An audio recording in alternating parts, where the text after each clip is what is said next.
The Family at Red Roofs by Enid Blyton. Read by Ken Moss. Chapter 1. The House on the Hill. The little whitewashed house on the green hillside seemed to smile in the warm sunshine of the bright May day. It sat there snugly in its big patch of gay garden, a white cherry tree out in the front garden, and a golden laburnum hanging over the gate. The gate was painted green and white, and there was a name on it, Red Roofs. It was easy to see how it got its name, for the pretty gabled roofs were a deep, warm red. 4 tall chimneys stood there, but no smoke came from them today. The casement windows were closed to the warm sunshine, and no curtains hung behind them. The brass door knocker was dull and tarnished. Red Roofs was empty. It looked sweet and smiling enough from a distance, but if anyone stood at the front gate, it had the lost, forlorn look that all empty houses have. Up the winding hillside lane came a little family party, talking excitedly. "That must be the house! Look, Mother, it is, isn't it? It's got red roofs, so it must be the house. Daddy, it's pretty big, isn't it? It will take us all nicely, I should think. What a darling house! Oh, I do hope we can have it. Here we are at the front gate, and oh, look at this laburnum cascading down like golden rain." 6 people stood at the front gate. One of them, the smallest, hung over the green and white gate, her eyes wandering all over the little white house. She was Shirley, the 9-year-old, youngest of the family of Jacksons. We can see them all plainly as they stand there. Mr. Jackson is tall and broad-shouldered, ruddy-faced with a twinkle in his eye. Mrs. Jackson is small, hardly up to his shoulder, with rather an anxious little face and kind blue eyes. Then there is a big girl, taller than her small mother, her dark curly hair blowing in the wind. She is Molly, 16 years old and the eldest. The 2 boys are as pleased as the others about the house. There is 14-year-old Peter, tall and well-made like his father, but with serious eyes. Michael is much smaller, only 11, serious-faced and a little sulky-looking. They all stand at the gate, their eyes fixed on the smiling white house. "It's much nicer than the house we live in now," said Shirley, climbing up the gate. "Oh, do let's have this one and live in it, Daddy, please do." "Have you got the keys, Dick?" said Mrs. Jackson to her husband. "Let's go in and see it. I must say it looks just the kind of thing we want. After living for so long in a poky little house in a noisy street with only a backyard for a garden, this would be marvellous." There was a jingling of keys as Mr. Jackson took them from his pocket. He looked for the right front door key. He had 2 or 3, for the family had come out that Saturday afternoon to look over other houses beside Red Roofs. He entangled it from the rest and pushed open the front gate. The path to the front door was made of crazy paving, in the cracks of which small flowering plants pushed up. Shirley was careful not to tread on them. The front door was painted green like the gate, and the brass knocker was in the shape of a smiling head. There was a porch over the door to keep off the rain from waiting visitors. Mr. Jackson put the key in the lock and turned it. The door opened into a small square hall, quite empty, except for a few bits of straw and a scrap of torn paper. The children's feet clattered cheerfully over the red tiles.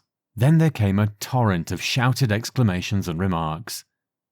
"I say, what a darling sitting room, with doors opening onto the back garden. Come and look, Mother, you'll love this. What a nice big dining room. We could have all our meals here without being crowded. It's got built-in bookshelves too, how lovely." "Bags eye those for all my books," said Peter at once. "And bags eye the cupboard underneath for my toys," said Shirley.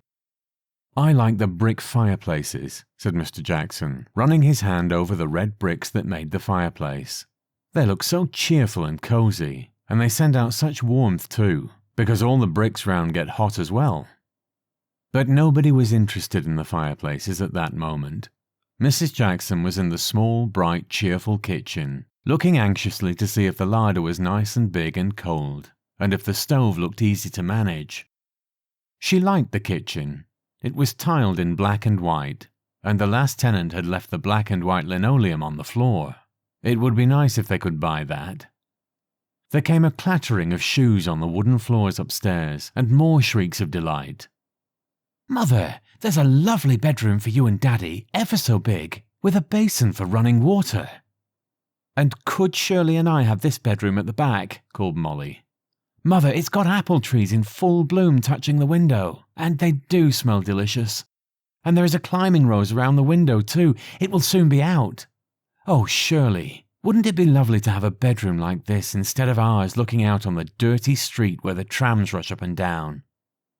"We could look out each morning up the green hillside," said Shirley, "and hear the birds sing instead of the bells of the tram ringing." The boys had found a nice big bedroom, which they at once marked for themselves. It looked out over the front garden, straight onto the dazzling white blossoms of the cherry tree.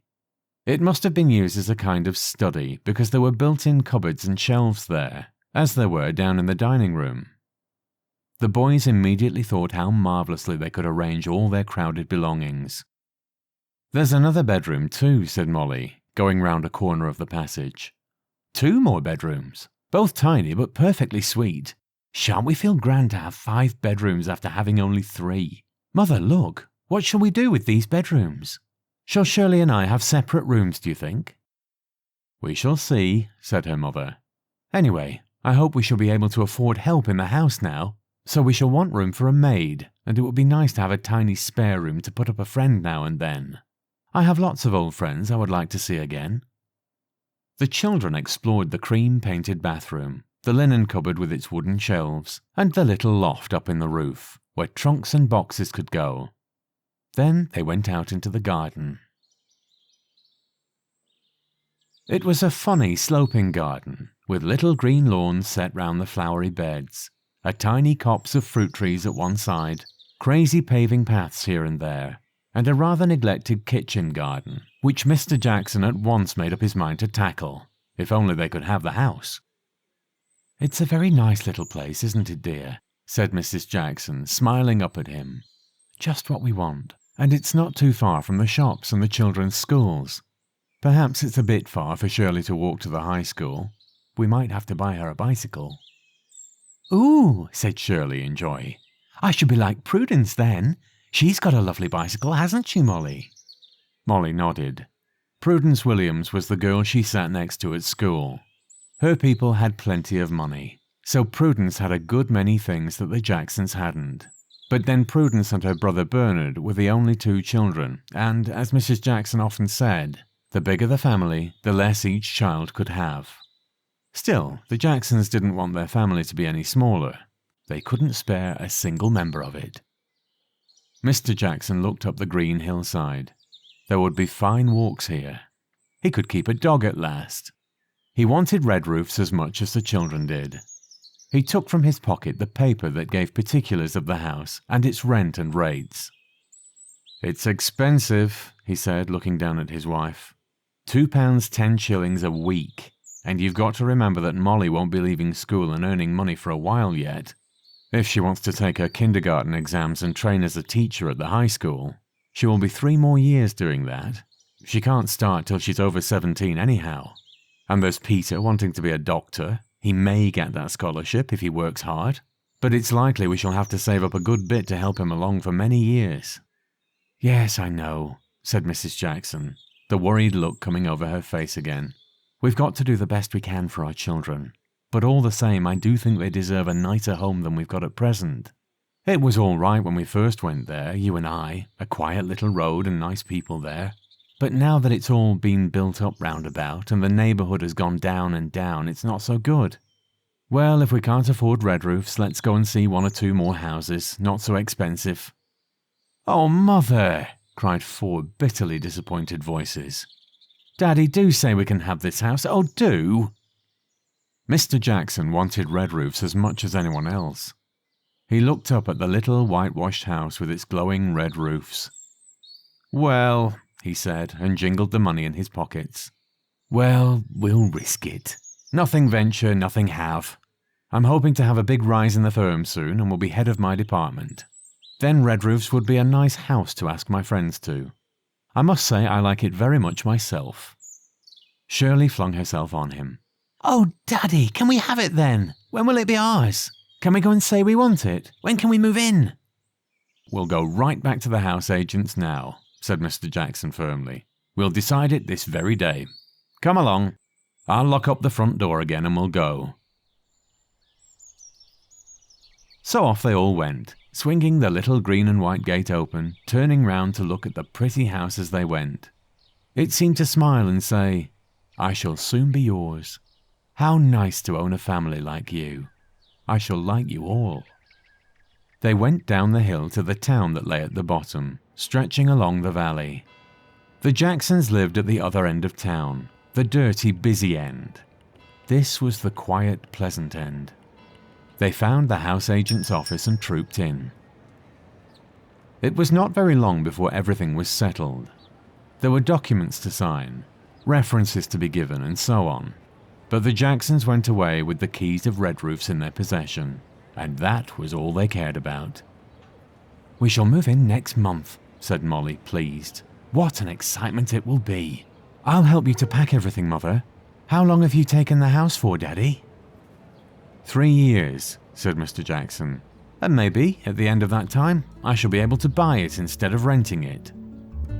"We're going to have fun at Red Roofs," said Molly. "We really are."